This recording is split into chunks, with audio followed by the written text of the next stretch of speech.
Student, 12th standard chapter 4 la exercise 4.1 find all the value of x such that x value find பண்ணுறாங்க full value.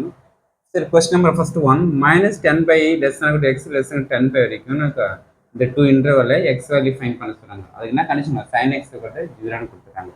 Okay, இப்போ நான் 0 by 2 by minus by 2 by minus 1 to 1க்கு மேலே sin x times போகாது. அப்போ sin x equal to sin 0 என்னடா? sin 0 தானா? sin 0 0 நமக்கு. இப்போ நெக்ஸ்ட் எப்போ வந்து 0 நமக்கு ஜென்ரல் ஃபார்ம் யூஸ் பண்ணோம் என்ன வரும்? x equal to என்னடா சைன் சங்க தானே எப்போனா n பைக்கு வரும்.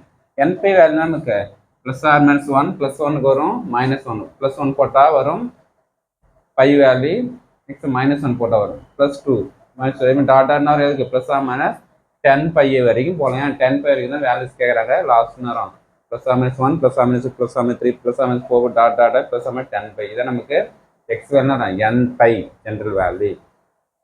Second question, அதே same minus pi less than equal to x minus pi to plus pi க்கு sin x equal to minus 1 the condition form பண்ண சொல்றாங்க. ஓகே, இப்போ அதே சேம்னா 0 pi 2 pi 3 pi minus pi 2 pi minus 3 pi. So இந்த கேப்புக்கு தான் நான் by by 2 இந்த கேப்புக்கு நான் இந்த பை கூட இருக்குன்னா 3 பை 2 3 பை 2னா 5 பை 2 7 பை 2 டே பை 2 ரிசல்ட்டு நெகட்டிவ்ல அதே சேம் போகும். ஓகே, இப்போ நெக்ஸ்ட்டு இப்போ இதுலேருந்து நமக்கு இதான் நமக்கு இப்போ பை இந்த பை பை 2 கூட ஒரு பை ஆட் பண்ணால் 3 பை 2. அப்போ நெக்ஸ்ட் நமக்கு இந்த பை இது ஃபுல்லாக ஆட் பண்ண வரும் 3 பை 2. 3 பை 2 கூட ஒரு என்ன இந்த பை ஆட் பண்ணால் ஒரு பை நான் 2 பை ஆட் பண்ணால் 7 பை 2. ஓகே, நெக்ஸ்ட்டு இந்த 7 பை 2 ஒரு ரேஞ்ச் முடிஞ்சு திரும்பி அகைன் ஒரு 2 பை ஆட் பண்ணுறீங்க. அப்போ 11 பை 2 11 பை 2 இனிமேல் 2 பை ஆட் பண்ணுறீங்க. அதே நான் ரிமைன் போயிட்டே இருக்கும் ரிசல்ட். ஓகே, அதான் நமக்கு சீரிஸ் 3 பை 2 7 பை 2 எப்படி வந்து தெரியுது நமக்கு? ஃபஸ்ட்டு பை 2 ப்ளஸ் பை இந்த பை 2 பை ஆட் பண்ணால் 3 பை 2 இந்த 3 பை 2 கூட ஒரு 2 பை ஆட் பண்ணால் இது வந்து ஒரு பீரியாடிசிட்டி. ஓகே, நம்ம இந்த பீரியாடிசிட்டி ஆட் பண்ணால் 7 பை 2 திரும்பி 7 பை 2 இன்னொரு பீரியாடிசிட்டி ஆட் பண்ணால் 11 பை 2 அகைன் பீரியாடிசிட்டி ஆட் பண்ணால் அதே same dot dot dot series போகும். இப்போ இந்த பை பை 2 எல்லாம் காமனாக தான். இந்த பை பை 2 அப்படியே இருக்கட்டும். லாஸ்ட்டு ரிசல்ட்டை ஃபினிஷ் பண்ணிக்கலாம். இந்த ஒரு சிங்கிள் வேல்யூ 3 7 11 மட்டும் எடுத்து நமக்கு சிம்பிளிஃபிகேஷன் பண்ணலாம் எக்ஸ் வேல்யூ. ஓகே, இப்போ நமக்கு இது பார்த்தா ஒரு சீரிஸ் தெரியும் நமக்கு. ஜஸ்ட் நான் ஒரு ஏபியோட ஜென்ரல் ஃபார்ம் ஏபியோட nth டேர்ம்.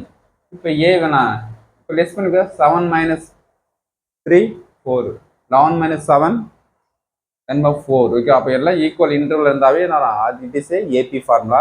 ஏக்குள்ள என்ன starting A value 3 D value 4. அப்போ TN equal to A plus N minus 1 டின்னு nth டேர்ம் ஃபார்முலா தெரியும்.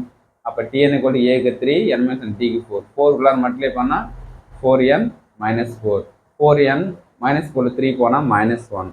நம்ம என்ன இதான் நமக்கு இந்த சீரிஸோட நமக்கு எதை ஒமிட் பண்ணி வச்சுக்கணும் பை பை 2. அப்போ லாஸ்ட்டு பை பை 2 போடும். ஓகே, அப்போ n வேல்யூ என்னதான் ப்ளஸ் ஆமினஸ் 0க்கு வரும் ப்ளஸ் ஆமினஸ் 1க்கு இந்த ரெண்டுக்கு தான் நமக்கு வந்து அந்த வேல்யூ மைனஸ் 1 டைம்ஸே வரும் நமக்கு. இதுதான் நமக்கு ஃபைனல் ரிசல்ட். அப்போ sin x equal to minus 1 ரிசல்ட்னா general x equal to 4n minus 1 pi 2 n value plus or minus 0 plus or minus 1. Okay, thank you student.